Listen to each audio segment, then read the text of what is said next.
بسم الله الرحمن الرحيم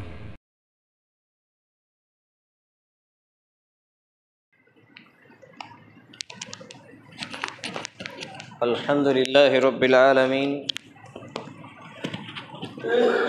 والصلاة والسلام على رسوله الكريم وعلى آله وأصحابه أجمعين أما بعد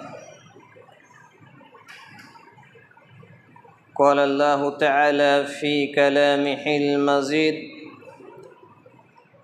والفرقان الحميد أعوذ بالله السميع العليم من الشيطان الرجيم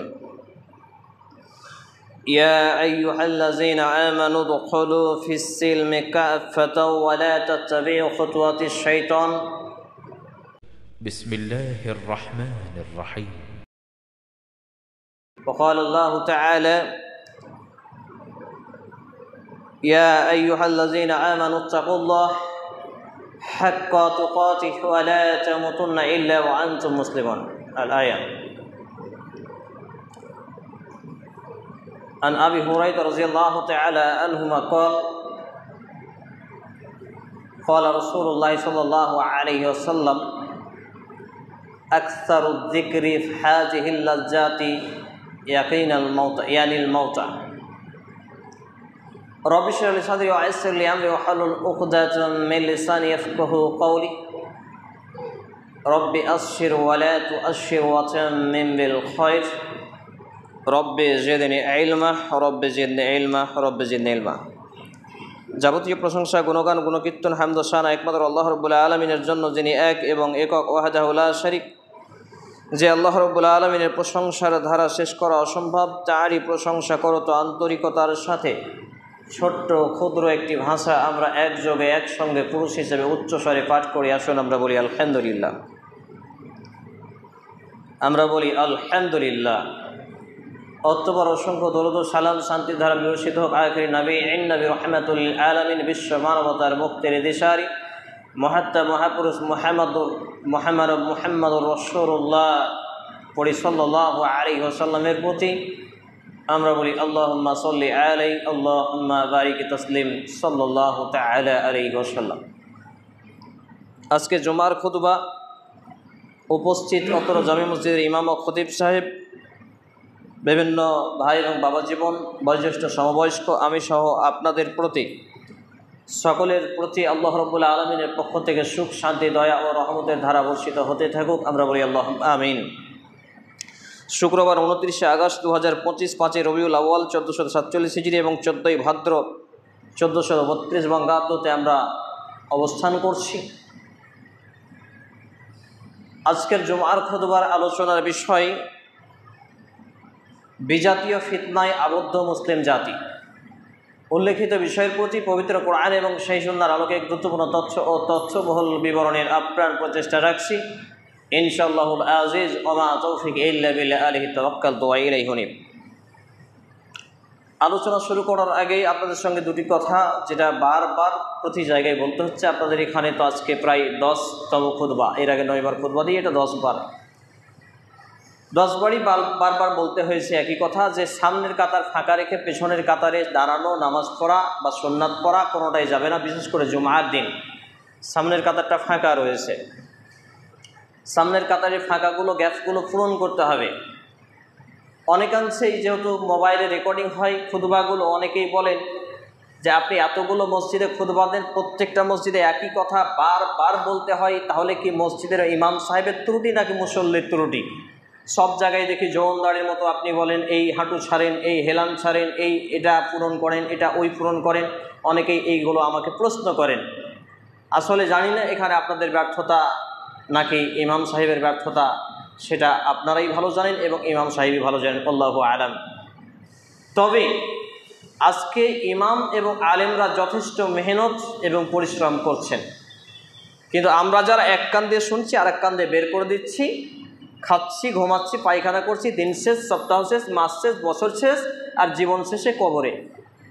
কি করলাম, কি বললাম, কি চললাম, কোনো কিছু দেখার বাক বিবেচনা, রুচিশীলতা কোনো কিছুই আমার এবং আপনার মধ্যে পাওয়া যায় না। সামনের কাতারটাকে পূরণ করো, সম্মানিত উপস্থিতি ভাই এবং বন্ধুগণ, বিজাতীয় ফিতনার মধ্যে মুসলমানরা আবদ্ধ বা জড়িত, এই শিরোনামে আলোচনার প্রথম যেটা আমি গবেষণায় পেয়েছি এবং রেখেছি সেটা হচ্ছে অন্যান্য ধর্মাবলম্বীদের মতো ধর্মস্থান ঘন ঘন তৈরি করা। আপনাদের এলাকায় আমার জানা নেই, তবে আমাদের এলাকায় একটা পাড়া, একটা মহল্লায় এক একটা করে জুমা মসজিদ।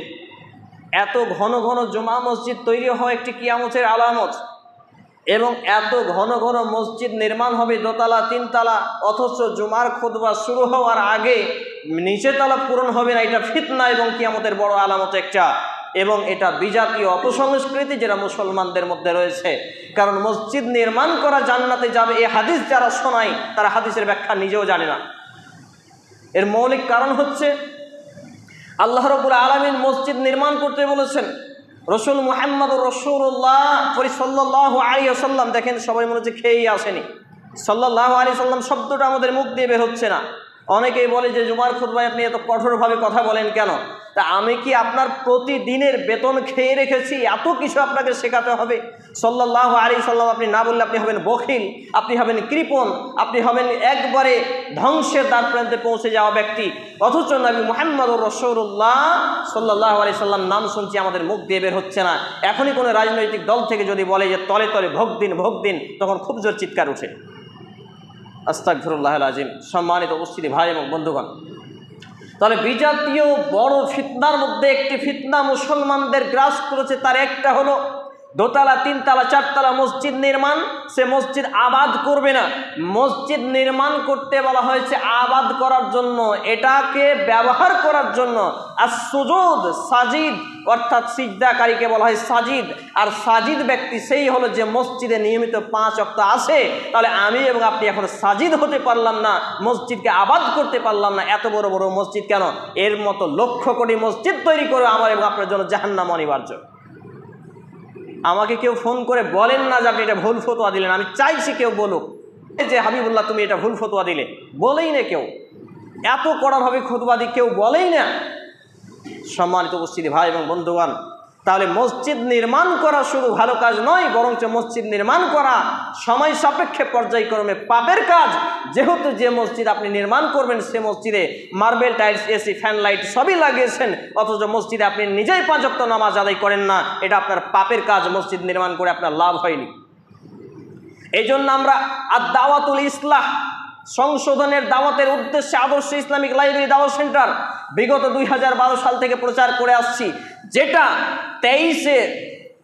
23শে নভেম্বর থেকে 2023 সাল থেকে যার বিল্ডিং নির্মাণ করতে গিয়ে আজকে 2025 শেষের দিকে সেপ্টেম্বর চলে আসলো, অথচ এখন পর্যন্ত পূর্ণাঙ্গ আমরা কাজ তৈরি করতে পারলাম না। কিন্তু মসজিদের নামে মাদ্রাসার নামে আমাদের পকেট থেকে 500, 1000, 2000, 5000, 50,000 বেরিয়ে যায়। কিন্তু যেই জায়গা থেকে নামাজি তৈরি করা হবে, মসজিদ আবাদ করবে এমন জায়গা তৈরি করা হবে, সেই জায়গাতে আপনার 5 টাকাটা বের করতে ভারী হয়ে যায়। আপনাদের ইমাম সাহেবকে জিজ্ঞেস করেন যে কতবার ডেট নিয়ে তারপরে আপনার মসজিদে আসা হয়েছে। 4 মাস 5 মাস ধরে বুকিংই থাকতে হয়, দিয়ে অন্য জায়গার ডেট কেটে আপনার এলাকায় আসতে হয়। তারপরেও একজন ব্যক্তি যে কোরআন এবং সুন্নাহর প্রচার করবে, এমতো ব্যক্তিকে আপনি 10 টাকা দান করতে গেলে আপনি ভাবেন কত কি আগা পাশা। 2 নম্বর কারণ হচ্ছে, 2 নম্বর বিষয় হচ্ছে মসজিদ এবং মাদ্রাসা পরিচালনাকারীরা হবে অযোগ্য। একটু সাউন্ডটা কমান, অতিরিক্ত সাউন্ড হয়ে গেছে, মাইকের সাউন্ডটা একটু কমান। মসজিদ এবং মাদ্রাসা পরিচালনাকারীরা হচ্ছে অযোগ্য। এখানে যারা নেতৃত্ব দিচ্ছেন এরা অধিকাংশই অযোগ্য। আপনাদের মসজিদের খবর আমার জানা নেই, তবে 420টা মসজিদ ঘুরে ঘুরে, যেমন আপনাদের মসজিদে 10 বার 10তম খুতবা, এরকম অনেক মসজিদে 15, 16, 18 বার পর্যন্ত খুতবা হয়েছে। প্রত্যেকটা জায়গায় গিয়ে একটা যে তিক্ত অভিজ্ঞতা অর্জন করেছি, অধিকাংশ জায়গায় মসজিদ কমিটি এবং মাদ্রাসা কমিটি রয়েছে অযোগ্য। আর অযোগ্য ব্যক্তি দিয়ে মসজিদ এবং মাদ্রাসা পরিচালনা করা, তাহলে এই ব্যক্তিরা হলো, এটা হলো বিজাতীয় অপসংস্কৃতি এবং ফিতনা। আর এই ফিতনা আজকে মুসলমানদের মধ্যে রয়েছে। ইমাম যে কাজটা করতে পারেন, মসজিদ কমিটিকে সেই কাজে দক্ষতা রাখতে হবে। উদাহরণস্বরূপ ইমাম সাহেব অসুস্থ হলেন, আপনার যোগ্যতা এবং দক্ষতা হতে হবে যে আপনি ইমামের জায়গাটায় খুতবায় উঠে খুতবা প্রদান করতে পারেন। এই যোগ্যতা যদি না থাকে আপনার মসজিদ কমিটি হওয়ার কোনো অধিকার নেই। চ্যালেঞ্জ করা আছে, আপনি চাইলে বসবেন খুতবা শেষে, যে আপনি বলবেন যে প্রমাণ করেন। নাম্বার 2, ইমাম সাহেব অসুস্থ, কোথাও গিয়েছেন, এমতো অবস্থায় ইমামের জায়গাটা ইমামতি করার দক্ষতা এবং যোগ্যতা যদি আপনার মধ্যে না থাকে, তাহলে আপনার মসজিদ কমিটি হওয়ার কোনো যোগ্যতা নেই, অধিকার নেই। গায়ের জোরে ক্ষমতা দিয়ে আপনি চালাতে পারলেও মালাকুল মউত যখন আপনার আত্মাটাকে টেনে হিচড়ে ছিঁড়বে, ওই মুহূর্তেই সব শেষ হয়ে যাবে। সম্মানিত উপস্থিতি ভাই এবং বন্ধুগণ, একই রকমভাবে মাদ্রাসা পরিচালনার ক্ষেত্রে আজকে যারা মাদ্রাসা পরিচালনা করছে, অধিকাংশই মাদ্রাসাগুলো ব্যবসা করার জন্য কালেকশন করা, মাদ্রাসা থেকে উপার্জন করা যায় না, অথচ মাদ্রাসার নামে কালেকশন করছে, আর মাদ্রাসা থেকে যে উপার্জন হচ্ছে ওই টাকা দিয়ে বাড়ি গাড়ি করছে। এটা সম্পূর্ণ হারাম, চূড়ান্ত হারাম। মাদ্রাসা যেই প্ল্যাটফর্ম কালেকশন দিয়ে তৈরি হবে, ওই প্ল্যাটফর্ম থেকে উপার্জন খাওয়া যাবে না। ও যদি শিক্ষকতা করে, শিক্ষকের বেতন হিসাবে খেতে পারে, নইলে এক বেলা যদি খাবার খায় ওইখান থেকে, ওই খাবারের যদি সে ভরণ পোষণের খরচ না দেয়, খাবারের খরচ না দেয়, তাহলে এ হবে জালেম, এ হচ্ছে মাদ্রাসার হক নষ্টকারী ব্যক্তি। সম্মানিত উপস্থিতি ভাই এবং বন্ধুগণ, এর আরেকটি বিষয় হচ্ছে আল্লাহ রাব্বুল আলামিন, আমি আপনাদের সামনে দ্বিতীয় খুতবার পরে প্রথম দফায় যে আয়াতে কারিমা পাঠ করেছি, কুরআনুল কারীমের প্রসিদ্ধ সূরা, প্রসিদ্ধ আয়াত সূরা আল বাকারা 2 নম্বর সূরার 2ম পারা 32 নম্বর পৃষ্ঠা আয়াত নম্বর 208, আল্লাহ রাব্বুল আলামিন বলছেন, ইয়া আইয়ুহাল্লাযীনা আমানু দুখুলু ফিস সিলমি কাফাতাও ওয়া লা তাত্তাবিউ খুতুওয়াতিশ শাইতান ইন্নাহু লাকুম আদুউম মুবিন। আল্লাহ রাব্বুল আলামিন বলছেন, হে ঈমানদারগণ, তোমরা পরিপূর্ণভাবে, সম্পূর্ণরূপে, টোটালটাই ইসলামের মধ্যে ঢুকে যাও, প্রবেশ করো, দাখিল হয়ে যাও। এইখানে একজন ঢোকা যাবে, ওই জায়গায় একজন ঢোকা যাবে। বিভিন্ন জায়গায় হানাফি ভাইদের মসজিদে এরকম থাকতো, এত কিছু বলতে হয় আপনাদের বুঝে ওঠে না যে এইখানে একজন ঢোকা যাবে। মসজিদে এই যে জায়গায় ফাঁকা রাখছেন, আপনারা হাঁটু গেড়ে বসে আছেন, সবই তো সুন্নাতের খেলাফ কাজ। ইনি আবার ঘুমাচ্ছেন, এইভাবে জায়গা ফাঁকা রেখেছেন, এইগুলো তো শয়তান আশ্রয় নেবে। এইগুলোই যদি বলতে হয়, তাহলে আমি আমার বিষয় দিয়ে কখনো আলোচনা করব। এই জন্য আমি মানুষকে নিয়ে তালিম করি, তালিম। এশার নামাজের পর হোক, অন্য নামাজের পর হোক, বসে 5 মিনিট বসেন, কিন্তু আপনাদের এখানে বোধহয় ওই সময়টুকু মানুষ দেয় না। এত ব্যস্ত, সালাম ফিরিয়েই দৌড়বে, চায়ের দোকানে বসে সময় পাবে, পেপার পত্রিকা পড়ার সময় পাবে, ইমাম সাহেবের কাছে দুরা কোরআন এবং হাদিস শুনবে, এর সময় হয়তো মেলে না। কিয়ামতের আলামত। সম্মানিত উপস্থিতি ভাই এবং বন্ধুগণ, আল্লাহ রাব্বুল ইজ্জাত এখানে আমাকে এবং আপনাকে, বিশেষ করে যারা আমরা মুসলমান দাবি করি, ঈমানওয়ালা দাবি করি, আমাদেরকে ডাক দিয়ে সম্বোধন করে, টার্গেট করে, মার্ক করে, ট্যাগ করে বললেন যে তোমরা ইসলামের মধ্যে পরিপূর্ণ ঢুকো। ইসলামের মধ্যে পরিপূর্ণ ঢুকে আমরা একটা উদাহরণ দিতে পারি। মশা লাগছে রাত্রিবেলা, মশারির মধ্যে ঢুকেছেন, কখনো হাত বের করে, কখনো পা বের করে ঘুমাই নাকি? সম্পূর্ণটা ঢুকি না? তাহলে মশারির ভিতরে ঢোকা আমরা বুঝি, কিন্তু পরিপূর্ণ ইসলামে ঢোকা আমরা বুঝি না। পরিপূর্ণ ইসলামে ঢোকা মানে দিনে এবং রাতে 5 ওয়াক্ত সালাত কায়েম করা। পরিপূর্ণ ইসলামে ঢোকা মানে দাড়ি কাটছাট করা হারাম চলবে না। পরিপূর্ণ ইসলামে ঢোকা মানে টাকনুর নিচে প্যান্ট পোশাক পরিধান করা হারাম চলবে না। পরিপূর্ণ ইসলামে ঢোকা মানে বিড়ির উপার্জন হারাম, এটা চলবে না। পরিপূর্ণ ইসলামে ঢোকা মানে গান বাজনা শোনা হারাম, এটা চলবে না। পরিপূর্ণ ইসলাম মানে এই 5ই সেপ্টেম্বর, এই অমুক তমুক যতগুলো উদযাপন রয়েছে, বিজাতীয় সংস্কৃতি, এইগুলো চলবে না। আরে তাই সব থেকে ভয়ঙ্কর ব্যাপার হচ্ছে, এক সময় কিছু সালাফি, তথাকথিত নামধারী সালাফি আকীদা এই দাবিকৃত যারা জিলাপি মার্কা আহলে হাদিস নামের আলাদা হাদিস, এরা এক সময় দাবি করত কোনো অনুষ্ঠান জায়েজ নেই। সেই সময় মালদার ইসহাক মাদানী নামের একজন বলেছিলেন যে নববর্ষ উদযাপন করা জায়েজ। এই কথা যখন পেপারে পত্রিকায় এলো, কলম পত্রিকায়, আজ থেকে কয়েক বছর আগের কথা বলছি, কয়েকজন এই ডিজিটাল সালাফিরা তাকে বেদাতি আর ভণ্ড বলে ফতোয়া দিয়েছিল। আজকে এই সব সালাফিরাই দেখছি এইসব উদযাপন করছে, এইসব অনুষ্ঠান মানাচ্ছে। আর এরা নিজেদের পক্ষে বিভিন্ন সাইক পূজারী হয়ে, বিভিন্ন আলেম পূজারী হয়ে এরা এদেরকে ফরমা হিসেবে বানিয়েছে, যেই ফরমাটা একমাত্র নবী মুহাম্মদুর রাসূলুল্লাহ সাল্লাল্লাহু আলাইহি সাল্লাম এই জায়গাটা তাদের সাইককে দিয়ে বসেছেন। আর আমি যখন এই কথা বলি তখন আমি হয়ে যাই ফিতনাবাজ। সম্মানিত উপস্থিতি ভাই এবং বন্ধুগণ, তাহলে আল্লাহ রাব্বুল আলামিন আমাকে এবং আপনাকে পরিপূর্ণভাবে ইসলামের মধ্যে ঢুকতে বললেন, মুসলমান হতে বললেন। অন্যত্রে আল্লাহ রাব্বুল আলামিন, আমি দ্বিতীয় খুতবার পর দ্বিতীয় দফায় যে আয়াতে কারিমা পাঠ করেছি, এখানেই আল্লাহ রাব্বুল আলামিন বলছেন, ইয়া আইয়ুহাল্লাযীনা আমানুত্তাকুল্লাহ হাক্কা তুকাতিহি ওয়া লা তামুতুন্না ইল্লা ওয়া আনতুম মুসলিমুন। হে ঈমানদারগণ, তোমরা আল্লাহকে ভয় করো যেমন করে ভয় করা উচিত, যথাযথ ভয় করো, পরিপূর্ণ ভয় করো, এবং ইল্লা ওয়া আনতুম মুসলিমুন, অন্ততপক্ষে মুসলমান না হয়ে মৃত্যুবরণ করো না। সুবহানাল্লাহ। আল্লাহ রাব্বুল আলামিন প্রথম শব্দ কি বললেন? যথাযথ ভয় করা। আল্লাহ ভীতি করা মানে কি? আমি এখন ধরেন ঘরে রয়েছি, ঘরের মধ্যে হুরকা কপাট লাগানো রয়েছে, বিবাহিত বা অবিবাহিত, মন চাইছে একটু গান শুনতে, কানে হেডফোন দিয়ে যদি শুনি পাশের বাড়ির কেউ তো শুনবে না। তাহলে এই যে আমার খয়েস, আমার মন, আমার মার্জি চাইছে, এটার প্রতি জিহাদ করা, এটার প্রতি যুদ্ধ করা, নফসের গোলামি না করা, এটা হলো আল্লাহ ভীতি, এটা হলো তাকওয়া। আমি কোনো একটা কর্মজীবন করি, সেই কর্মে ফাঁকি দিই না, তল দিয়ে ঘুষ নিই না, মানুষের সাথে বেঈমানি বাটপাড়ি করি না, এটা হচ্ছে তাকওয়া। আমি মসজিদে এসেছি, খতিব সাহেব এমন কিছু কথা বলেছেন কোরআন এবং হাদিসের আলোকে, যেই গুণ, যেই খারাপি আমার মধ্যে রয়েছে, কিন্তু আমি এটা দিয়ে ইমাম সাহেবকে, খতিব সাহেবকে ছোট করলাম না, বরং আমার ভুল শুধরে নিলাম, এটা হচ্ছে তাকওয়া। এই তাকওয়া বা আল্লাহ ভীতি, ইত্তাকিল্লাহ, আল্লাহ ভীতি, এই আল্লাহ ভীতি আসে তাকওয়া থেকে। আর তাকওয়া যার মধ্যে নেই, সে আল্লাহ ভীতি অর্জন করতে পারে না। আজকে আমাদের আল্লাহ ভীতি নেই বললেই চলে। দিন রাত খাই, পায়খানা করি, ঘুমাই, হাসি খেলিতে জীবন কাটাই, বাড়ি গাড়ি টাকা পয়সা নিয়ে মেতে থাকি। আর মৃত্যু কি, মৃত্যুর পরবর্তী কি স্টেপ, মৃত্যুর পরে কি ঘটতে পারে, এই নিয়ে জ্ঞানও নেই, এই নিয়ে জানকারিও নেই, এই নিয়ে আমার এবং আপনার মানকারিও নেই। আমি জানি না তো মানবো কি, ঘটনা হয়ে গেছে এমন। সম্মানিত উপস্থিতি ভাই এবং বন্ধুগণ, আল্লাহ রাব্বুল আলামিন সূরা আল ইমরান 3 নম্বর সূরা ৪র্থম পারা পৃষ্ঠা নম্বর 63 আয়াত নম্বর 102 জানালেন, ইয়া আইয়ুহাল্লাযীনা আমানুত্তাকুল্লাহ হাক্কা তুকাতিহি ওয়া লা তামুতুন্না ইল্লা ওয়া আনতুম মুসলিমুন। হে ঈমানওয়ালারা, তোমরা যথাযথভাবে, যেমনভাবে আল্লাহকে ভয় করা উচিত তেমনভাবে ভয় করো, এবং অন্ততপক্ষে মুসলমান না হয়ে মৃত্যুবরণ করো না। ওইটি আয়াত আর এইটি আয়াতের সাদৃশ্য হলো, এখানে আল্লাহ তাআলা ভয় করতে বললেন এবং অন্ততপক্ষে মুসলমান হয়ে মৃত্যুবরণ করতে বললেন। মুসলমান হয়ে মৃত্যুবরণ করতে গেলে কোনগুলো ইসলামের রীতিনীতি, কোনগুলো অমুসলিমদের রীতিনীতি, এই ব্যাপারে আমাকে এবং আপনাকে বেসিক ইলম, জ্ঞান অর্জন করতে হবে। তারপরে সেইগুলোকে ছুঁড়ে ফেলে দিতে হবে। কোনো একটা মসজিদের আমাকে সভাপতি করা হলো, দেখলাম মসজিদে মাঝে মাঝে ফজরে আজান হয় না, দেখলাম মসজিদে মুসল্লির পরিমাণ কম, ইমাম একাই কোনো সবাই নামাজ পড়ছে, কিংবা ইমামের সঙ্গে আমি দুজন নামাজ পড়ছি। আমি দেখলাম এই মসজিদে যতদিন আগে মসজিদের আওতাভুক্তভাবে যদি তাদেরকে আমি নামাজি তৈরি করতে না পারি, কিয়ামতের মাঠে আমি মসজিদের সভাপতি হওয়ার জন্য পাকড়াও হয়ে যাব। আল্লাহ বলবে, মসজিদের সভাপতি মিয়া বান্দা, তুমি তো মসজিদের বড় সভাপতি ছিলে, তোমার মসজিদে মুসল্লির সংখ্যা কেন এত? তোমাকে এত বড় মসজিদ নির্মাণ কে করতে বলেছে? এই চিন্তায় আমি মসজিদের রিজাইন দিয়ে দিলাম, মসজিদের সভাপতি পদকে ইস্তেফা দিলাম।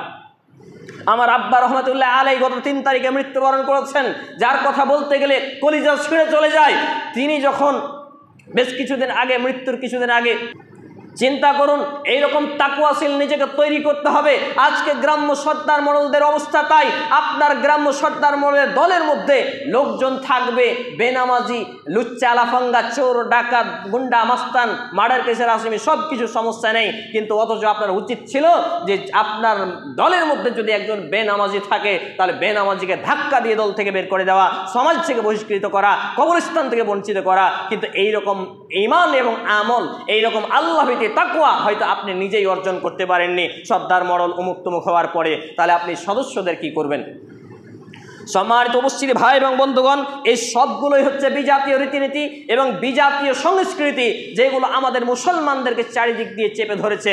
আর এইগুলো আমাকে এবং আমার এবং আপনার মধ্যে চেপে ধরার কারণে আমরা মনে করছি যে আমরা তো ঠিক দায়িত্ব পালন করছি, আমরা তো ঠিক জায়গায় আছি। অথচ আপনার এই মনের মধ্যে, আপনার ইমানে একটু বিবেকটাকে নাড়া দেওয়ার কথা এইরকম হওয়া উচিত ছিল যে আমি হয়তো মসজিদে ফার্স্ট কাতারে প্রথম ব্যক্তি চলে এলাম, মসজিদের দায়িত্বশীল, কিন্তু এই মসজিদের চারিপাশে কি হিন্দু, খ্রিস্টান, ডোমচামার, মেথর বসবাস করে নাকি মুসলমানের বাচ্চা বসবাস করে? এই চিন্তাধারা করে আপনার এমনটি হওয়া উচিত ছিল যে না, মুসলমান বসবাস করে। যদি মুসলমান বসবাস করে তাহলে তাদেরকে বাপ, ভাই আর কিছু বলে হাত পা ধরে মসজিদ মুখে কিভাবে করা যায়, ইমামকে ধরেন আর 5টা আলেমকে ধরেন, কি করে তাদেরকে মসজিদমুখী করা যায়, কি করে নামাজি করা যায়, কি করা যায়, এইরকম একটা চিন্তাধারা হওয়ার কথা ছিল। কিন্তু আপনার চিন্তাধারা তেমন নেই। শুধু বড় বড় মসজিদ নির্মাণ করেন, পিলার দেন, ছাদ দেন, অমুক দেন, তমুক দেন, আর কিছু করেন। আরে প্রয়োজনে চাটাইয়ের ঘরেও নামাজ হবে নাকি হবে না? তাহলে কোথাকার রীতি কোথাকার নীতি? মুসলমানদের রীতিনীতি এমন ছিল না। একটি হাদিস মনে পড়ে গেল, নবী মুহাম্মদুর রাসূলুল্লাহ সাল্লাল্লাহু আলাইহি সাল্লাম সাজদায় আছেন, তার কপাল মোবারক পাথরে কেটে দাগ হয়ে যাওয়ার মতো অবস্থা হয়েছে, এটা ফুটে গেছে। সাহাবায়ে কেরাম রাদিয়াল্লাহু তাআলা আনহু আজমাইনগণ একাংশ বললেন, ইয়া রাসূলুল্লাহ, ইয়া হাবিবাল্লাহ, যদি মসজিদটা আমাদের সুন্দর মেঝে হতো কতই না সুন্দর হতো, আপনার কপাল মোবারকের দিকে তাকানো যায় না। এখানে একটি কথা বলেনি, আমার আর আপনার মতো কচুর পাতার পানির মতো ইমান তাদের ছিল না। এই 5 মিনিট 7 মিনিট 10 মিনিট 4 রাকাত নামাজ হতো না। ইকবাল কিলানি রাহিমাহুল্লাহ তার একটি বই নিয়ে এসছেন, ফাজাইলে রহমাতুল্লিল আলামিন, অর্থাৎ রহমাতুল্লিল আলামিন মুহাম্মদ সাল্লাল্লাহু আলাইহি সাল্লামের জীবনের উপরে ফজিলত, এই নিয়ে একটা বই রচনা করেছেন। 2007 সালে লিখে গেছেন, এখন মৃত্যুবরণ করেছেন লেখক। তিনি একটা কথা নিয়ে এসছেন, 22, 23, 24 পৃষ্ঠায় দেখবেন, পড়ে দেখবেন, বাংলা ভাষায় অনুবাদ হয়েছে। তিনি বলছেন, নবী মুহাম্মদুর রাসূলুল্লাহ, খুব মনোযোগ দিবেন, ইমাম সহ সবাই রেকর্ডিং হচ্ছে, সবার কাছে একটি মেসেজ এটা যাচ্ছে। নবী মুহাম্মদুর রাসূলুল্লাহ সাল্লাল্লাহু আলাইহি সাল্লাম মাগরিবের সালাতে ইমামতি করছেন। এমতো অবস্থায় সূরা আত-তুর, খুব মনোযোগ দিয়ে শুনেন, সূরা আত-তুরের তিনি 37তম আয়াত পর্যন্ত এসে পৌঁছালেন। সুবহানাল্লাহ! আপনার এই মাগরিবের সালাতে শুধু ওই আম্মা পারার 2-3টা ছোট ছোট সূরা, ইন্না আতাইনাকাল কাউসার, কুল হুয়াল্লাহু আহাদ, ইয়া আইয়ুহাল্লাযিনা আমানু ইযা নুদিয়া লিস-সালাহ, বাস শেষ।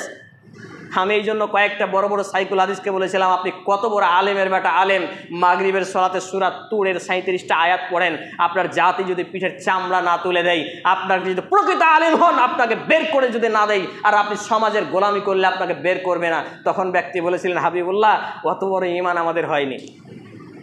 সম্মানিত উপস্থিতি ভাই এবং বন্ধুগণ, নবী মুহাম্মদুর রাসূলুল্লাহ সাল্লাল্লাহু আলাইহি সাল্লামের কপাল মোবারক ফুটে গেল। সাহাবায়ে কিরাম আফসোস করলেন। তখন নবী মুহাম্মদ রাসূলুল্লাহ সাল্লাল্লাহু আলাইহি সাল্লাম গায়ের লোম ভাবড়িয়ে যাচ্ছে, হাদিসটা পড়লেও বললেও ভাবরাই। শুনে রাখো হে সঙ্গী সাথী, জেনে রাখো, আমরা যে সময় বসবাস করছি, এই সময়ের মসজিদগুলো কাঁচা, কিন্তু মসজিদ আবাদকারী নারী পুরুষ যারা মুসল্লি আছে, এদের ইমানগুলো বড্ডই পাকা। জেনে রাখো, পৃথিবী ধ্বংসের মুহূর্তে কিয়ামতের আগমন ঘটবে। এই মুহূর্তে মানুষদের মসজিদ হবে রং বেরঙের, চাকচিক্যময়, কিন্তু মসজিদে থাকবে মুসল্লি কাফের, বেদিন, বেঈমান, মুনাফিক মার্কা। তাদের ইমান থাকবে শূন্য শূন্য শূন্য। হাদিসটি আমার কাছে নোট করা আছে, আপনি চাইলে নিতে পারেন। মুসান্নাফ ইবনে আবি শাইবা এবং মুস্তাদরাকে হাকিম সহ, মুসনাদে আহমদ সহ বিভিন্ন গ্রন্থে হাদিসটি বর্ণিত হয়েছে যে মসজিদ ভর্তি মুসল্লি থাকবে, ইমাম সহ মুসল্লিদের একটাও ইমানওয়ালা থাকবে না, বেঈমান থাকবে। নাউজুবিল্লাহি মিন জালিক। যখন আমি ইমামতিতে দাঁড়াই, তখন এইটা আমার চিন্তা হয় যে আমিও কি সেই কাতারে, আমিও কি সেই দলে? এই অনুশোচনা আমার এবং আপনার কখন হবে? যখন কোরআন এবং হাদিস আমি এবং আপনি চর্চা করব, পড়াশোনা করব। তো নবী মুহাম্মদ রাসূল সাল্লাল্লাহু আলাইহি সাল্লাম আফসোস করে বলেছিলেন, কিয়ামতের পূর্বে মানুষদের মসজিদগুলো হবে রং বেরঙের মার্বেল টাইলসের, কিন্তু মসজিদে থাকা ব্যক্তিদের ঈমান হবে কচুর পাতার পানির থেকেও খারাপ। মনে হবে মুসল্লি, হুজুরে পীর কেবলা, অমুক তমুক এত বড় ইমানদার ব্যক্তি আজকে আমাদের মসজিদে। যেমন আমি আমার দেশ থেকে মনে হয় ফেরেশতার অমুক, কিন্তু আমার ভিতরে অন্তর কতটা কুলুষিত, কতটা পাক পবিত্র বা কতটা পাপিষ্ট, এটা আমি জানি এবং আমার রব জানে। এটা আমি জানি এবং আমার রব জানে। সম্মানিত উপস্থিতি ভাই এবং বন্ধুগণ, তাই নিজেকে শুদ্ধিকরণ করুন। আল্লাহ রাব্বুল আলামিন আমাকে এবং আপনাকে যে দিন দিয়েছেন, দিনুল ইসলাম, যেই দিনুল ইসলাম হচ্ছে চূড়ান্ত দিন, আল্লাহর কাছে অ্যাকসেপ্টেবল, এটাই একমাত্র রিলিজিয়ন। যে ইন্না দীনা ইনদাল্লাহিল ইসলাম, সূরা আল ইমরান 3 নম্বর সূরা 19 নম্বর আয়াত, আল্লাহর কাছে একমাত্র গ্রহণযোগ্য দিন ইসলাম। আর এই ইসলাম ছেড়ে আগামী 5 সেপ্টেম্বর আপনি অনুষ্ঠান পালন করবেন, এখানে আপনার খরচ হয়, এখানে সময় যায়, এখানে আরও কিছু করতে হয়, কিন্তু যেখানে মানুষকে নামাজি করা যায়, মানুষকে সমাজি করা যায়, মানুষকে মানবিক করা যায়, মানুষকে ধর্মিক করা যায়, এই জায়গাতে আপনার খরচ তেমন নেই, এই জায়গাতে আপনার টাকা দেওয়া ভারী। এই জন্য আমি একটা কথা বলি, আপনার চায়ের দোকানে বসে 50 টাকার নোটটা খরচ করতেও তেমনটা কষ্ট হয় না। আপনার দরজায়, আপনার মসজিদে, আপনার পাড়ায়, আপনার মহল্লায়, আপনার এলাকায় একটা মিসকিন, একটা শিক্ষক, একটা পরিচালক, একটা আপনার কোরআন সুন্নাহর পরিচালক, দাওয়াত সেন্টারের পরিচালক, সে যদি আসে আপনার পকেট থেকে 5 টাকা বের করতে যতটা কষ্ট, 500 টাকা বন্ধু বান্ধবের পেছনে খরচ করতে আপনার ততটা কষ্ট নয়। এখানেই বুঝতে হবে আমি এবং আপনি কতটা ইমানদার, কত বড় ইমানওয়ালা নাকি বেঈমান। আমি এবং আপনি মুসলিম হয়েও বিজাতীয় রীতিনীতিতে কতটা অনুসরণীয়, অনুকরণীয় হয়ে গেছি। সম্মানিত উপস্থিতি ভাই এবং বন্ধুগণ, আমি আপনাদের সামনে যে হাদিস পাঠ করেছিলাম যে আবু হুরায়রা রাদিয়াল্লাহু তাআলা আনহু তিনি বলছেন, আকসারু যিকরি হাযিহিল লাজ্জাতি ইয়ানিল মাউতা। আবু হুরায়রা রাদিয়াল্লাহু তাআলা আনহু বিশ্ববিখ্যাত সাহাবী, নবী মুহাম্মদুর রাসূলুল্লাহ সাল্লাল্লাহু আলাইহি সাল্লাম তিনি বলছেন যে তোমরা জীবনের স্বাদ নষ্টকারী, দুনিয়ার আনন্দ উপভোগ নষ্টকারী, হরণকারী, দুনিয়ার যতগুলো আয়েশ আরাম মৌজ মাস্তিকে নষ্টকারী বিষয়ের প্রতি বেশি বেশি স্মরণ করো, তার জিকির করো, তাকে নিয়ে আলোচনা করো, তাকে নিয়ে ভাবো, তাকে নিয়ে কল্পনা করো। অর্থাৎ মরার আগেও কবরে রেখে নিজেকে নিয়ে কল্পনা করো। সেটা হচ্ছে কি? ইয়ানিল মাউতা, অর্থাৎ মৃত্যুকে নিয়ে। মৃত্যু এমনই একটা জিনিস দুনিয়ার সমস্ত স্বাদকে নষ্ট করে দেয়। আপনি রঙিন চোখে পৃথিবী সাজাচ্ছেন, রঙিনভাবে এই দুনিয়ার আয়েশ আরামকে সাজাচ্ছেন, গুছাচ্ছেন, বাড়ি গাড়ি জমি জায়গা আরও কিছু আপনি ডেভেলপ করার চিন্তায় রয়েছেন। একটু শুধু ঘুমানোর সাথে সাথে চোখ দুটো বন্ধ করে এখানে বসে আছেন। এই অবস্থায় শুধু একবার কল্পনা করুন যে বাই চান্স যদি আমার এই মুহূর্তে মালাকুল মউত চলে আসে, গ্যারেন্টি আছে, ঘোষ দিয়ে রেখেছি, সময়সীমা জানি, ভ্যালিডিটি কখন জানি না, যদি এই মুহূর্তেই চলে আসে, আমার দেহ থেকে আত্মাখানা বের করে নিয়ে চলে যায়, আমার মৃত্যু ঘটে যায়, লোকে কেউ ভালো বলবে, কেউ খারাপ বলবে, কেউ বলবে লোকটা খুব ভালো, কেউ বলবে খুব খারাপ, কিন্তু আমি ভালো না খারাপ এটা আমি জানি। আমার দুই ঘাড়ে যে ফেরেশতা মণ্ডলী ছিলেন কিরামান কাতিবিন, সম্মানিত ফেরেশতাগণ, দুইজন আসলে নয়, এরা পালাক্রমে বদল হয়। এবং আমার আমল নামা আমার রব কি জানে না আমি কেমন ছিলাম? তাহলে আমি যদি এইটা নিয়ে চিন্তা করি আমি মারা যাব, আমার ছেলে মেয়ে দোয়া করবে নাকি বদদোয়া দিবে, আমি সাদকায় জারিয়ে রেখে যাচ্ছি নাকি পাপের জারিয়ে রেখে যাচ্ছি। কারণ কোনো ব্যক্তি যদি নিজের ছেলে মেয়েকে বেনামাজি অবস্থায় মারা যায়, সাদকায় জারিয়ে আজকে ভণ্ড হুজুররা শোনায় আর দান করে করে নিয়ে চলে যায়। পাপের জারিয়া শুনুন আগে, তারপর সাদকায় জারিয়া বলবো।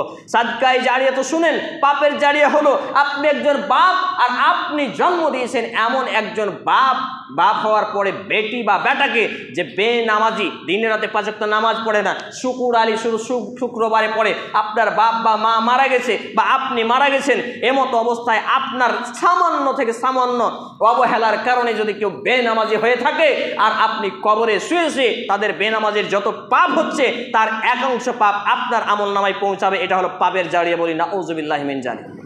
কজন ভাবি এটা? আমরা তো ডেলিভারি খুব করি, প্রোডাকশন খুব দিই, বছর পর পর, 1 বছর পর পর, 2 বছর পর পর কি হয়েছে না, তো আল্লাহ দিয়েছে। এত ডেলিভারি দিতে ইসলাম বলেন, ইসলাম যারা পড়াশোনা করেন তাদের বক্তব্য এটা, আল্লাহ দিয়েছে তো কি করব।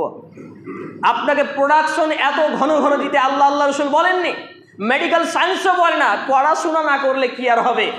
তাহলে আপনার ছেলে মেয়ে সুপথে নাকি কুপথের যাত্রী, আপনি যদি বিন্দুমাত্র অবহেলার কারণে আপনার ছেলে ফজরে নামাজে উঠলো না, আপনি উঠে চলে এলেন, জামাত ধরে নিলেন, আপনি মনে করলেন আমি একবারে হুজুর সাহেব, আমি একবারে মাপ পেয়ে যাবো আল্লাহর কাছে। কখনো নয়, এটা হতেই পারে না, সম্ভব নয়। বরঞ্চ আপনি হয়ে গেলেন দাইয়ুস। আর দাইয়ুস আল্লাযী ইকুররিফিল আহলিল খাবাইস, যে তার পরিবারকে বেদিন বানায়, বেহায়া বানায়, নির্লজ্জ বানায়, পাপিষ্ঠ বানায়, যার অবহেলার কারণে ঘটে, এই ব্যক্তি হচ্ছে দাইয়ুস। সেই ব্যক্তি জান্নাতে যাবে না। লা ইয়াদখুলুনাল জান্নাহ, সেই ব্যক্তি জান্নাতে যাবে না।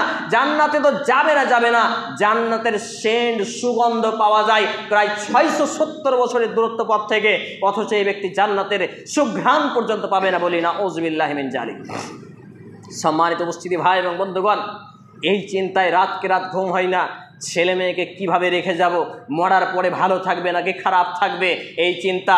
আর সাদাকায়ে জারিয়াটা হলো ছেলে মেয়ে যদি নামাজি হয়, দোয়া করে, তাসবিহ তাহলিল করে, জিকির আজকার করে, কোরআন তেলাওয়াত করে, দান সাদাকা করে। বাপ মা, যেমন আমার মা মারা গেছেন 49 মাস হলো, আব্বা মারা গেলেন গত 3 আগস্টে। তাহলে এখন যদি আমরা বিন্দুমাত্র পাপ করি, আব্বা এবং মায়ের কবরে পৌঁছাবে, আর বিন্দুমাত্র যদি ভালো কাজ করি, আব্বা মায়ের কবরে পৌঁছাবে। এটা হচ্ছে সাদাকায়ে জারিয়া এবং পাপের জারিয়া।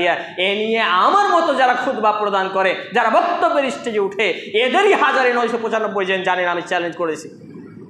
জানেই না, বুঝেই না, কোনো গুরুত্বই নেই এটা নিয়ে। সম্মানিত উপস্থিতি ভাই এবং বন্ধুগণ, পরিশেষে একটি হাদিস বলে আপনাদের সামনে আলোচনা গুটিয়ে ফেলবো। সে হাদিসটা হচ্ছে নবী মুহাম্মদ রাসূল সাল্লাল্লাহু আলাইহি সাল্লামের বিশ্ববিখ্যাত একজন সাহাবী ইবনে উমর রাদিয়াল্লাহু তাআলা আনহু, তিনি বলছেন, আর ইবনে উমর রাদিয়াল্লাহু তাআলা আনহু قال قال رسول الله صلى الله عليه وسلم من تسبح بقوم فهو منهم। উমর রাদিয়াল্লাহু তাআলা আনহু তিনি বলছেন, রাসূল মুহাম্মদ সাল্লাল্লাহু আলাইহি ওয়াসাল্লাম বলেছেন, যেই ব্যক্তি, যেই জাতি, যেই কওম, যেই নেতার আদর্শ অনুসরণ অনুকরণ করলো, সেই ব্যক্তি, সেই জাতি, সেই কওম, সেই নেতার আদর্শে আদর্শিত জীবন নিয়ে চলার কারণে সে এখন তার উম্মত হয়ে গেল, তার দলভুক্ত হয়ে গেল, তার দলে হয়ে গেল, অর্থাৎ ইসলাম থেকে বেরিয়ে গেল। নাউযুবিল্লাহি মিন যালিক। আমি এবং আপনি যদি নবী মুহাম্মদুর রাসূলুল্লাহ সাল্লাল্লাহু আলাইহি সাল্লামের উম্মত হতে চাই, তার শাফাআত পেতে চাই, জাহান্নাম থেকে বাঁচতে চাই, জান্নাত পেতে চাই, দিনে এবং রাতে 5 ওয়াক্ত নামাজি হতে হবে। কারণ বেনামাজি ব্যক্তিরা কারুন, হামান, ফেরাউন সহ, যে উবাই ইবনে খালদ সহ বিভিন্ন কাফেরদের বড় বড় লিডার, এদের দলভুক্ত হয়ে গেছে, এদের উম্মত হয়ে গেছে, এদের অনুসারী হয়ে গেছে। বেনামাজি কখনো মুসলমানদের উম্মত নাই। সহিহ বুখারী, মুসলিম, আবু দাউদ, সুনান ইবনে মাজাহ সহ, মিসকাতুল মাসাবি সহ গোটা হাদিস গ্রন্থ হাদিসে থই থই করছে। আপনিও পড়েন না, আপনার মসজিদের হুজুর পড়েন না, আপনার মাদ্রাসার হুজুর পড়ে না, আর কেউ পড়ছে তো পড়ছে, পাতাটাকে উল্টে রেখে দিচ্ছে, বলার সাহস রাখেন। সম্মানিত উপস্থিতি ভাই এবং বন্ধুগণ, তাহলে চিন্তা করুন, আমি এবং আপনি যদি মুক্তি পেতে চাই, ইসলামের অনুসারী হতে চাই, মুহাম্মদুর রাসূলুল্লাহ সাল্লাল্লাহু আলাইহি সাল্লামের আদর্শে আদর্শিত জীবন গঠন করতে চাই, তার শাফাআত পেতে চাই, জাহান্নাম থেকে বাঁচতে চাই, জান্নাত পেতে চাই, তাহলে অবশ্যই অবশ্যই আমাকে এবং আপনাকে মুখে হস্তক্ষেপ মুক্ত দাড়ি রাখতে হবে। মার্বেল টাইসের মতো চিকচিকা করে রাখা যাবে না, দাড়ি কাটছাট করা যাবে না, সম্পূর্ণরূপে হারাম এবং কাবিরা গুনাহ। আমার এলাকার একজন সাইকুল হাদিস আমাকে ধরলেন যে দাড়ি যে হারাম, দাড়ি কাটা যে হারাম, রাখা যে ফরজ, কোরআন থেকে দলিল দাও। উনি চাইছেন যে আমাকে বিপাকে ফেলবে, আমি যাতে কথা না বলতে পারি, কিন্তু জানে না যে আমি পড়াশোনা করি প্রচুর পরিমাণে, আলহামদুলিল্লাহ। তাকে আমি বললাম যে রাসূল সাল্লাল্লাহু আলাইহি সাল্লাম যে কি ফরজ করার অধিকার রাখেন, নিজে থেকে রাখেন না, কিন্তু আল্লাহর বিধানের উপরে রাখেন। যাকাত আল ফিতরি ফারাজা রাসূলুল্লাহ সাল্লাল্লাহু আলাইহি সাল্লাম যাকাত আল ফিতরি, যাকাতুল ফিতরকে আল্লাহ রাসূল সাল্লাল্লাহু আলাইহি সাল্লাম ফরজ করলেন। তাহলে কার পক্ষ থেকে করলেন? আল্লাহর পক্ষ থেকে। তাহলে যাকাতুল ফিতর তো কোরআনে নেই ফরজ, তাহলে আপনি ফরজ কেন মানছেন? তখন বলছে হাবিবুল্লাহ, তাহলে আজকে তুমি জিতে গেলে, থাক, তোমার কথাই হলো। দাঁড়িয়ে রেখেছেন, আলহামদুলিল্লাহ। ঘটনা হলো যে আল্লাহর নবী যেটা আদেশ করেন, শোনেন, তাগিদ আমারে সিগা, যেটা তাগিদ করেন, আদেশ করেন, এটা হয়ে যায় ফারজে আইন। এটা হলো ফারজে আইন। যেমন তোমাদের ছেলে মেয়ে, মুরু আওলাদুকুম বিসসালাহ, তোমাদের ছেলে মেয়ে যখন 7 বছর হয় সালাতের আদেশ করো, 10-এ গেলে একটু প্রহার করো, মেরে সালাত আদায় করাও, এটা হচ্ছে ফারজে আইন। তো আলাবুল ইলমি ফারিজাতুন আলা কুল্লি মুসলিম, প্রত্যেক মুসলিম নরনারী প্রত্যেক দিন ইসলামের শিক্ষাকে ফরজ করা হয়েছে। তাহলে এই ফরজটা আল্লাহ করেননি, কে করলেন? নবী মুহাম্মদুর রাসূলুল্লাহ সাল্লাল্লাহু আলাইহি সাল্লাম। তাহলে হাদিসকে বুঝতে গেলে আরেকটা হাদিস দিয়ে বুঝতে হবে, কোরআনকে বুঝতে গেলে কোরআনের আরেকটা আয়াত দিয়ে বুঝতে হবে, বা হাদিস দিয়ে বুঝতে হবে, বা হাদিসকে বা কোরআনকে কোরআন এবং হাদিস দিয়ে বুঝতে হবে। এটা হচ্ছে আমার এবং আপনার বিধান, রাসূল সাল্লাল্লাহু আলাইহি সাল্লামের সুন্নাহ। কিন্তু আমরা নিজের মন মতো বুঝে আজকে দাড়িকে কাটছাট করছি, মার্বেল টাইসের মতো চিকচিকে করে রাখছি।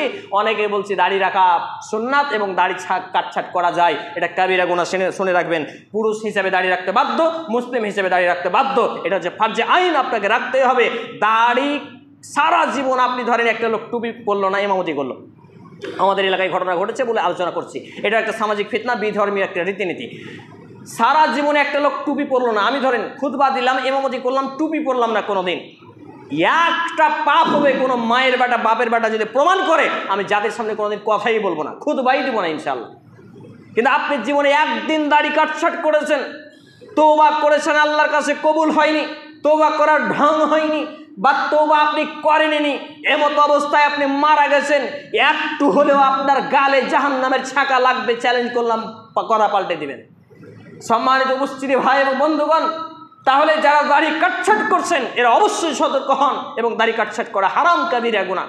একই রকমভাবে টাকনুর উপরে পোশাক পরিধান, টাকনুর নিচে আপনি পোশাক পরিধান করছেন, সহিহ আল বুখারী হাদিস নাম্বার 5787 ক্রমিক নম্বর হাদিস বর্ণিত হয়েছে, যেই অংশ গোড়ালির নিচে যাবে আপনার ওই অংশটা জাহান্নামে যাবে। আমার এক আত্মীয়কে যখন বললাম তো বলছে, খ্যাপা পায়ের নিচেটা জ্বলবে, জ্বলুক গা, জাহান্নামে গোটা শরীরটা তো জ্বলবে না, নাউযুবিল্লাহি মিন জালিক। এরা আবার মুসলমান, অথচ নবী মুহাম্মদুর রাসূলুল্লাহ সাল্লাল্লাহু আলাইহি সাল্লামের আপন চাচাকে জাহান্নামের সব থেকে কম শাস্তি দেওয়া হবে। জাহান্নামের এক জোড়া জুতা বা স্যান্ডেল তার পায়ে পরিয়ে দেওয়া হবে। এর বদৌলতে কি হবে? তার মাথার মগজগুলো টকবক টকবক করে ফুটবে। ভাত যেমন উতলায় গলে গলে গলে গলে উতলে উতলে পড়ে, ওই রকম মগজগুলো গলে গলে পড়বে। নাউযুবিল্লাহি মিন জালিক, আস্তাগফিরুল্লাহাল আযীম। চিন্তা করুন প্রিয় ভাই এবং বাবা জীবন, আজকে বিভিন্নভাবে মুসলমানরা বিজাতীয় ফিতনার মধ্যে হাবুডুবু খাচ্ছে। গান বাজনা, নাটক, comedy, serial, funny video, TikTok, reels, everything, যতগুলো এইগুলো সোশ্যাল নেটওয়ার্কে কাজ হচ্ছে আজকাল, এর 0.1% পাবেন না ভালো কিছু, সবই শুধু ওই পাপের বস্তু। এই সবগুলোই আজকে ভাইরাল হওয়ার নেশা। আর ভাইরালকে আজকে মেডিকেল সায়েন্স বলছে এটা ভাইরাস, ভাইরাস থেকেই ভাইরাল উৎপত্তি। এই ব্যাপারে একটা আর্টিকেল আছে তাদের লেখা, প্রফেসর ডক্টর একজন সাব্বির আহমেদ বলে লিখেছেন, দেখবেন। এই ভাইরাল হওয়ার নেশায়, টাকা উপার্জনের নেশায় আজকে মুসলমানরা ঈমান এবং আমল বিক্রি করে দিচ্ছে, তাদের জাতিগত বৈশিষ্ট্য ভুলে যাচ্ছে, চরমপন্থা উগ্রপন্থা জঙ্গিবাদের দিকে ঢুকে যাচ্ছে। তারা কোরআন এবং হাদিস ছেড়ে দিচ্ছে, মসজিদমুখী হয় না, মাদ্রাসামুখী হয় না, দান সদকায় 10 টাকা ব্যয় করে না, কিন্তু তারা গান বাজনা, এই মোবাইল রিচার্জ, ইটা সেটাতে লাখ লাখ টাকা বিলিয়ে দিচ্ছে, ধ্বংস হচ্ছে। এই আপনার IPL খেলছে, জুয়া খেলছে, যা ইচ্ছা তাই করছে। এই চারিদিক মিলিয়ে মুসলমানরা বিজাতীয় রীতিনীতি অনুসরণ করছে, তারা ইসলাম থেকে বেরিয়ে গেছে। আমার মতো যারা দায়িত্বে আছে তারা খুতবা দেয় কিন্তু সতর্ক করে না। এরা সহ তাদের নেতা সহ তাদেরকে জাহান্নামে নিক্ষেপ করবেন। আল্লাহ রাব্বুল আলামিন, আল্লাহ রাব্বুল আলামিনের কাছে পরিত্রাণ চাই এই ভয়াবহ শাস্তি থেকে, এই ফিতনা থেকে, দুনিয়া এবং আখিরাতের যাবতীয় ফিতনা, বালা মুসিবত, শাস্তি আল্লাহ রাব্বুল আলামিনের ক্রোধ থেকে আমি সহ উপস্থিত সকলের জন্যই দোয়া প্রার্থনা করছি। আল্লাহ রাব্বুল আলামিন আমাকে সহ উপস্থিত প্রত্যেকটা ভাই এবং বোনকে বিভিন্ন বিজাতীয় ফিতনা থেকে, ষড়যন্ত্র থেকে, বিভিন্ন কার্যক্রম থেকে বাঁচিয়ে প্রকৃত অর্থে মুসলমান হওয়ার তৌফিক নসিব করুন। আমরা বলি আল্লাহুম্মা আমিন। হে আল্লাহ রাব্বুল আলামিন, আমি নিজেকে এবং উপস্থিত প্রত্যেকটা ভাই এবং বোনকে, প্রত্যেক ভাই এবং বাবা জীবনকে নসিহামূলক কোরআন এবং সুন্নাহ থেকে যতগুলো কথা বললাম, সমস্ত কথাগুলো আগে আমাকে, আমার ছেলে মেয়ে, পরিবার পরিজনকে, ভাই বোনকে, অতবার উপস্থিত ভাই এবং বাবা জীবনকে সেই কথাগুলো মেনে চলার তৌফিক নসিব করুন। আমরা বলি আল্লাহুম্মা আমিন। হে আল্লাহ রাব্বুল আলামিন, আমরা যারা অসুস্থ আমাদেরকে পূর্ণাঙ্গ সেফায়ে কামিল আজিলা দিন। আমরা বলি আল্লাহুম্মা আমিন। হে আল্লাহ রাব্বুল আলামিন, আমরা যারা অভাবী আমাদেরকে অভাবমুক্ত হালাল জীবিকা নির্বাহ করার তৌফিক নসিব করুন। আমরা বলি আল্লাহুম্মা আমিন। হে আল্লাহ রাব্বুল আলামিন, আমাদের যারা অসুস্থ তাদেরকে আপনি সেফায়ে কামিল আজিলা দিন। আমরা বলি আল্লাহুম্মা আমিন। হে আল্লাহ রাব্বুল আলামিন, আমাদের যারা মুসলমান হয়ে মৃত্যুবরণ করেছে তাদের জীবনের ভুল ত্রুটি ক্ষমা করুন, কবরের শান্তির বিছানা বিছিয়ে দিন, জান্নাতুল ফেরদাউস নসিব করুন। আমরা বলি আল্লাহুম্মা আমিন। হে আল্লাহ সুবহানাহু ওয়া তাআলা, বিশেষ করে আমার নানা নানি, মা এবং আব্বা যারা আপনার জিম্মায়, যারা আমাদের ছেড়ে দুনিয়া থেকে চলে গেছে, আল্লাহ জানি না কবরে কী হালাতে কী অবস্থায় আছে। আল্লাহ জীবনের ছোট থেকে ছোট, জানা অজানা, প্রকাশ্য গোপনে, দিনে রাতে প্রকাশ্য, ছোট বড় যা পাপ ভুল ত্রুটি হয়েছে, আল্লাহ আব্বা মা নানা নানির জীবনের ভুল ত্রুটি ক্ষমা করুন, মাফ করুন। আমরা বলি আল্লাহুম্মা আমিন। তাদের কবরে শান্তির বিছানা বিছিয়ে দিন, তাদেরকে জান্নাতুল ফেরদাউস নসিব করুন। আমরা বলি আল্লাহুম্মা আমিন। হে আল্লাহ রাব্বুল আলামিন, আমরা অযোগ্য সন্তান হিসাবে বাপ মায়ের জন্য ক্ষমা প্রার্থনা করছি, আপনি কবুল করুন, কবরে শান্তির বিছানা বিছিয়ে দিন, এবং সাদেকায়ে জারিয়া স্বরূপ আমাদের নেক আমলগুলোকে তাদের কবরে পৌঁছে দিয়ে তাদের মর্যাদা বৃদ্ধি করুন, এবং জান্নাতের লেবাস তাদের শরীরে পরিয়ে দিন, জান্নাতের বিছানা তাদের কবরে বিছিয়ে দিন। আমরা বলি আল্লাহুম্মা আমিন। এ দাবি, এ দোয়া, এ দরখাস্ত মহান আল্লাহ সুবহানাহু ওয়া তাআলার সামনে রেখে আমরা আমাদের আলোচনা এখানেই দিচ্ছি। আল্লাহুম্মা সাল্লি আলা মুহাম্মাদিন ওয়া আলা আলি মুহাম্মাদ কামা সাল্লাইতা আলা ইব্রাহিম ওয়া আলা আলি ইব্রাহিম ইন্নাকা হামিদুম মাজিদ। اللهم بارك على محمد وعلى آل محمد كما باركت على إبراهيم وعلى آل إبراهيم إنك حميد مجيد سبحان ربك رب العزة عما يصفون وسلام على المرسلين وآخر دعوانا الحمد لله رب العالمين والسلام عليكم ورحمة الله। অনলাইন বইঘর দীর্ঘ 9 বছরেরও বেশি সময় ধরে সারা ভারতে হোম ডেলিভারি করছে ইসলামিক বই, খাঁটি মধু, কালো জিরা ও জাইতুন তেল, আতর, খেজুর ও বিভিন্ন হালাল সামগ্রী। Mobile number 800-100-7990।